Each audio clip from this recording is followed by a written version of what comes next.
Brasil ancam gugat Indonesia jika kematian Juliana Dirinjani terbukti akibat kelalaian. Pemerintah Brasil melalui Kantor Pembela Umum Federal membuka kemungkinan untuk menempuh jalur hukum internasional terkait kematian tragis Juliana Marins, seorang warga negara Brasil yang tewas saat mendaki Gunung Rinjani, Lombok, Indonesia. DPU pada Senin, 30 Juni 2025, mengajukan permintaan resmi kepada Kepolisian Federal untuk menyelidiki kemungkinan adanya unsur kelalaian dari otoritas Indonesia dalam insiden tersebut. Jika ditemukan indikasi pelanggaran, Brasil tidak menutup kemungkinan akan membawa kasus ini ke forum internasional seperti Komisi Antar Amerika untuk Hak Asasi Manusia.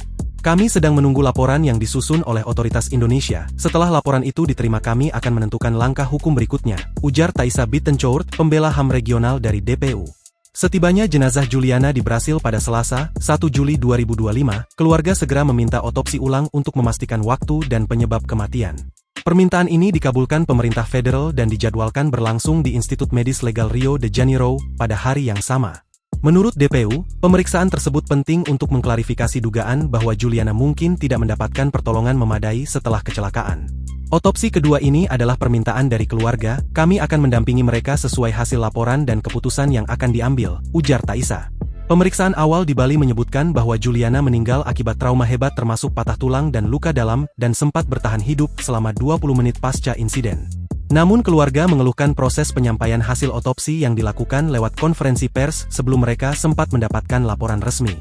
Sementara itu, Polres Lombok Timur di Indonesia telah memeriksa sejumlah pihak, termasuk pemandu wisata yang mendampingi Juliana, porter pembawa barang, petugas polisi kehutanan, serta pihak biro perjalanan. Penyelidikan bertujuan mengetahui apakah ada unsur kelalaian dalam peristiwa yang menyebabkan kematian wanita berusia 26 tahun tersebut. Belum ada tersangka yang diidentifikasi, fokus kami adalah mengumpulkan data dan menganalisis pernyataan para saksi, ujar seorang penyidik kepada media lokal. Kedutaan Besar Brasil di Indonesia juga mengikuti jalannya penyelidikan secara aktif.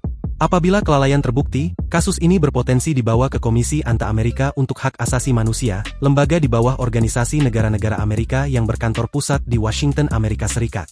Meski IACHR tidak memiliki kewenangan hukum seperti pengadilan, keputusan dan rekomendasinya memiliki bobot politik dan moral yang besar. Komisi ini dapat mengeluarkan rekomendasi agar negara memperbaiki kebijakan atau memberikan kompensasi kepada korban pelanggaran HAM.